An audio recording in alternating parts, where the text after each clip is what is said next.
तो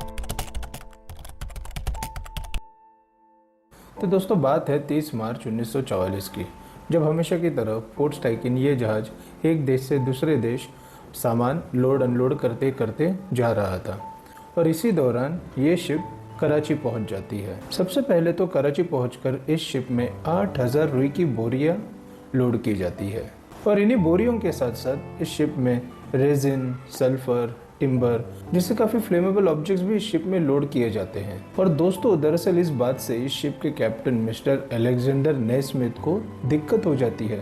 वो in fact ship पे मौजूदा सभी अफसरों को ये भी कहते हैं कि इतने फ्लेमेबल आइटम्स की लोडिंग करना सच में शिप को हानि पहुंचा सकती है, आपकी कोई दुर्घटना हो सकती है। किंतु अलेक्जेंडर सर की बात कोई नहीं मानता और लोडिंग जिस तरीके से चलती होती है उसी तरीके से चलाई जाती है। अब दोस्तों इस शिप में थे हथियार के अलावा रुई की बोरियों के अलावा टिम्बर, सल्फर जैसे आग लगने वाली चीज़ें, और थोड़ी सी जगह जब इस शिप में बच गई तब डिसीजन लिया गया कि उस जगह में ऑयल के बैरल्स रख दिए जाएंगे। यहाँ पे दोस्तों सबसे बड़ी दिक्कत हो जाती है, ये ऑयल के बैरल्स ही आगे चल के इस दुर्घटना का मुख्य कारण बन जाते हैं। फिर 1000 बैरल लुब्रिकेटिंग ऑयल लोड करने के बाद अब शिप पूरी तरीके से भर जाती है। शिप में अब कोई जगह बचती नहीं है तो शिप अपने सफ़र को निकल जाती है और शिप को पहुंचना होता है भारत में। दोस्तों जब सफ़र शुरू होता है तो कुछ लोग इस बात को नोटिस करते हैं कि इस शिप में जो लुब्रिकेटिंग ऑयल्स भरे रखे हैं उस बैरल में से ऑयल लीक हो रहा है और आगे चलकर ये ऑयल रुई की बोरियों तक पहुंच जाता है, जहां पे रुई की बोरियां इस ऑयल को सोखना शुरू कर देती हैं। और दोस्तों इसी तरीके से अब दिन आता है 12 अप्रैल 1944। आखिर में ये जहाज बॉम्बे डॉक्स पहुंच ही जाता है और दुश्मन को शक न हो इसलिए ये जहाज चोरी छुपे डॉक के कोने में लगाया जाता है और डॉक से कार्गो अनलोड करने का काम धीरे धीरे शुरू हो जाता है। दरअसल दोस्तों एक सेफ्टी प्रैक्टिस मानी जाती है। किसी भी डॉक के अंदर आने वाली शिप में यदि कोई फ्लेमेबल आइटम्स होते हैं तो उस शिप के ऊपर रेड कलर का फ्लैग होस्ट किया जाता है, जिससे सामने वाले को पता चले कि इस शिप में कुछ तो हजार्डस चीज़ें या डेंजरस चीज़ें ट्रांसपोर्ट हो रही है, जिसे हमें काफ़ी सावधानी से हैंडल करना है, हमें काफ़ी सावधानी से उसे अनलोड करना है। किंतु अब ये शिप आ रही होती है ब्रिटेन से और जर्मनी ऑलरेडी ब्रिटेन पे हमला बोल चुका होता है और जर्मनी ब्रिटेन के हर तरह की चीज़ों को, हर तरह के ट्रांसपोर्ट को जहाँ पे जैसे दिखे वहाँ पे वैसे तबाह करने की कोशिश करते रहता है। तो इसी दौरान ब्रिटेन डर रहा था कि जर्मनी को उनका ये कार्गो ना मिले, इसलिए ये लाल रंग का झंडा जानबूझकर लगाया नहीं गया था। अब ब्रिटिश ने जर्मनी की रेड से तो अपने कार्गो को बचा लिया था, मगर ब्रिटिश को पता नहीं था कि आगे चल के कितनी बड़ी मुसीबत होने वाली थी। दोस्तों 12 तारीख का दिन बीत जाता है और शिप से कार्गो अनलोड करने का काम चलते रहता है। 12 तारीख की रात को शिप में मौजूद कुछ टेक्नीशियंस को ये पता चलता है कि शिप का इंजन ब्रेकडाउन हो चुका है।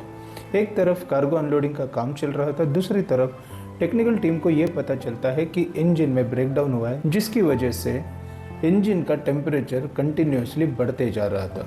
इस तरह वक्त निकलते जाता है जब तक 14 तारीख की सुबह नहीं होती। 14 तारीख की सुबह इंजन ब्रेकडाउन के चलते शिप बंद होती है, शिप वहाँ से हिल नहीं पाती। शिप में इंजन रिपेयर का वर्क एक तरफ चलते होता है और टेम्परेचर भी शिप का बढ़ते जा रहा था, जिसके चलते थोड़ी बहुत हीट होती है वो ट्रांसफ़र होती है ऊपर के डेक में। ऊपर के डेक में ही सारी की सारी फ्लेमेबल चीज़ें रखी हुई होती है, जैसे रुई की बोरियाँ, ऑयल के बैरल्स, सल्फ़र होता है, काफ़ी ज़्यादा स्क्रैप होता है, टिम्बर होता है और एक तरफ आर्म्स एंड एम्यूनेशन और गोल्ड रखा होता है। और दोस्तों आखिर 14 तारीख के दोपहर को शिप के ऊपरी हिस्से से धुआं निकलना शुरू हो जाता है। अब तक शिप पे मौजूद सारे लेबर्स, ऑफिशियल्स, टेक्निकल टीम, सारे लोगों को वार्न किया जाता है कि अब काम सावधानी से कीजिए, क्योंकि कहीं से तो धुआं निकलना शुरू हो चुका था। कुछ लोग धुएं का सोर्स आइडेंटिफाई करने शिप के ऊपरी भाग में घूमना शुरू कर देते हैं और उस फायर के मेन कॉज को आइडेंटिफाई करना शुरू करते हैं। अब दोस्तों यहाँ पे गड़बड़ ये हो जाती है कि शिप के दो हिस्सों में आग की गुंजाइश नज़र आ रही थी। एक तो ऊपरी डेक में जहाँ पे रुई और ऑयल का मिश्रण होके कहीं ना कहीं से तो धुआं निकल रहा था, और दूसरी जगह जहाँ पे इंजन ब्रेकडाउन हुआ था और इंजन ब्रेकडाउन वाला डेक और जहाँ पे रुई और दूसरे बैरल्स रखे थे वो डेक ऊपर नीचे ही थे, लेकिन एक कॉमन वुडन प्लेटफॉर्म से कनेक्टेड थे। तो कुछ लोगों को लग रहा था कि आग निचले हिस्से में लगी है, तो कुछ लोगों को लग रहा था आग ऊपरी हिस्से में लगी है। तो इसी तरीके से टीम डिवाइड करके आग के मेन सोर्स को ढूंढने का काम चल ही रहा था। अब जहाँ पे केवल धुआं नजर आ रहा था, वहाँ पे आग दिखनी शुरू हो गई थी। और अब शिप के लोगों को ये बात समझ आ गई थी कि ये सिचुएशन केवल उन्हीं से कंट्रोल नहीं हो सकती, और इसलिए बॉम्बे फायर ब्रिगेड को इस घटना की जानकारी देकर उनकी मदद मांगने की कोशिश शुरू कर दी थी। और दोस्तों, अब आग के सोर्स को ढूंढने का कोई मतलब नहीं था, क्योंकि आग इतनी बढ़ गई थी कि अभी शिप पे मौजूद सारे लोगों को इवैक्यूएट होने का ऑर्डर निकल चुका था और शिप को जल्द से जल्द, जितने जल्दी हो सके उतने जल्दी खाली करना था। यही सारा सिलसिला चलते होता है और दोपहर के 2 बज जाते हैं। काफ़ी तपती धूप में जब किसी को कुछ समझ नहीं आ रहा था कि करना क्या है, काफ़ी सारा धुआं बन गया था, काफ़ी सारी आग की गर्म लपटें थी।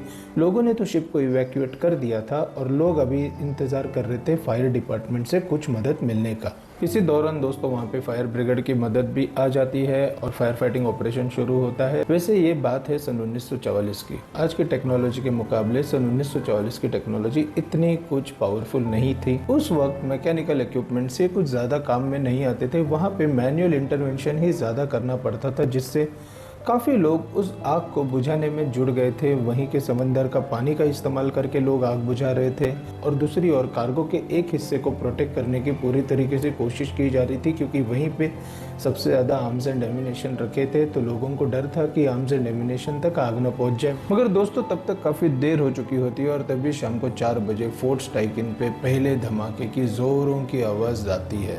दोस्तों, ये इम्पैक्ट इतना बड़ा होता है कि शिप के 12 किलोमीटर के रेडियस में मौजूदा बिल्डिंग्स की खिड़कियों की कांच टूट जाती है और विक्टोरिया डॉक्स और उसके आसपास के सारे जगहों पे हल्ला मचना शुरू हो जाता है। लोग डर जाते हैं और लोग यहाँ वहाँ डर के मारे भागना शुरू कर देते हैं। और दोस्तों, इतना हल्ला मचा ही होता है और सारे लोग कुछ समझ नहीं पाते। तब तक 4:30 बजे एक और बड़ा एक्सप्लोजन हो जाता है और दोस्तों, ये एक्सप्लोजन शिप को पूरी तरीके से तबाह कर देता है। दोस्तों, आप यकीन नहीं मानोगे, उस दिन लोग कह रहे थे कि मुंबई में सोने की बरसात हुई थी।